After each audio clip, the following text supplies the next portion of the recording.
વ્યાજખોરી મામલે ACP C ડિવિઝનની પત્રકાર પરિષદ. ફ્રૂટનો ધંધો કરતા વેપારીએ 2012માં 47 લાખ લીધા, જેની સામે 1.5 કરોડ 1.75 કરોડ ચૂકવ્યા પછી પણ ધમકી આપે છે તેવી વ્યાજખોર વિરુદ્ધ ફરિયાદ નોંધવામાં આવી છે.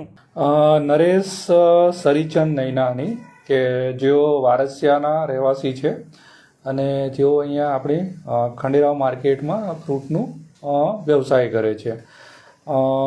તેઓના જણાવ્યા અનુસાર કે તેમણે જે અમારા આરોપી છે સંતોષબાબુ ભાવસાર, એ બી અહીંયા ખંડેરાવ માર્કેટ પાસે જ એમનો ધંધો ચલાવે છે.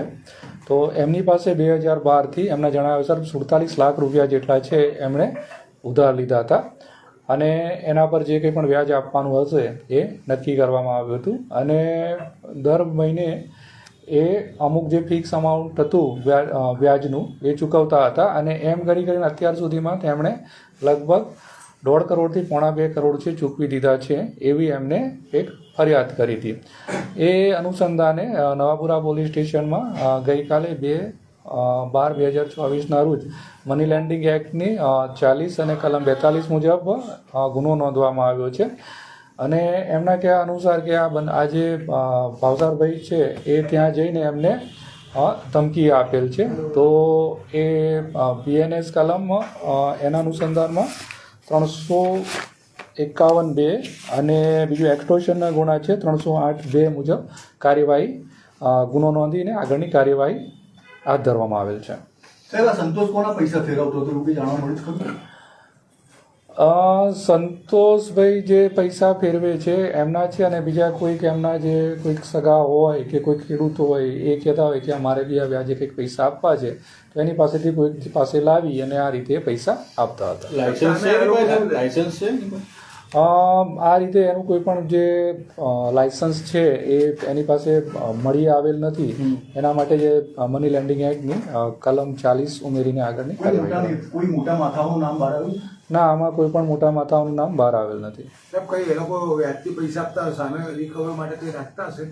ના, એવું કંઈ નહોતું કે રિકવરી માટે કંઈક એમને ચાગીર કે એવું કંઈક આપવામાં આવેલ છે એવું કંઈક ધ્યાનમાં આવે. સીસીટીવી સામે આવ્યા છે કે ધમકી આપે છે એના દુકાનમાં. આ સીસીટીવીમાં એવું જોવા મળે છે કે જે આ નાના દિનાર છે એ અને સામે જે આપણો ફરિયાદી છે એ જોવા મળે છે અને ફરિયાદી સીધા અંદર જઈ અને કંઈક કેમિકલ ગટગટાવતા હોય ને આ ભાઈ છીનવીને બહાર નાખી દેતા હોય એવું જોવા મળે. કેટલી ગંભીર બાબત છે, કેવી રીતે જોઈ રહ્યા છે? મની લેન્ડિંગ બાબત છે અને બીજું છે એમને ધાક ધમકી આપીને દુકાન પડાવી લેવાની વાત કરેલી છે. તો એના જે સેક્શન્સ છે એ સેક્શન્સ નોંધીને આગળની કાર્યવાહી કરવામાં છે.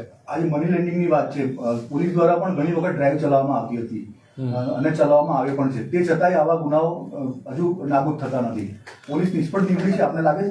પોલીસ તો એની કાર્યવાહી કરી જ રહી છે. જે લોકોને લોનની જરૂરિયાત છે એના સસ્તા દરે લોન મળે એના માટે વિવિધ કાર્યક્રમ બી કરેલા છે. બેંકના કોન્ટેક્ટ પણ પોલીસે કરાવેલા છે, જે આમ તો પોલીસનું કામ નથી. તેમ છતાં બેંકના કોન્ટેક્ટ કરીને અને સરકારશ્રીમાં ઓછામાં ઓછી લોનથી માંડીને 1 કરોડ 2 કરોડની લોનો બી કઈ રીતે મળે છે એના અમે પ્રોગ્રામ્સ કરેલા છે. તેમ છતાં પણ જે લોન લેનાર છે એ સરળતાથી મળી જાય કે કઈ રીતે આ લોકોના ચુંગલમાં ફસાઈ જાય છે અને આ રીતે એ લોકો પૈસા લઈ લેતા હોય છે અને પછી સમયસર કયા કારણોસર કોઈક મુશ્કેલી આવી જાય તો નથી ભરી શકતા, જેનો આ લાભ છે આ નાણાં ધીનાર લેતા હોય છે. સર, બહુ ખૂબ મોટી રકમ છે 1 કરોડ, જે એના સામે કંઈક તપાસ કરવામાં આવશે કે આના પૈસા છે, કોણ આપતું હતું આટલું મોટું? એને 47 લાખ રૂપિયા 2012થી 2024 સુધીમાં ટુકડે ટુકડે લીધેલા છે અને એની સામે એ વ્યાજ આપેલું છે. તો એની તપાસ ચાલુ છે કે પૈસા ક્યાંથી આવ્યા છે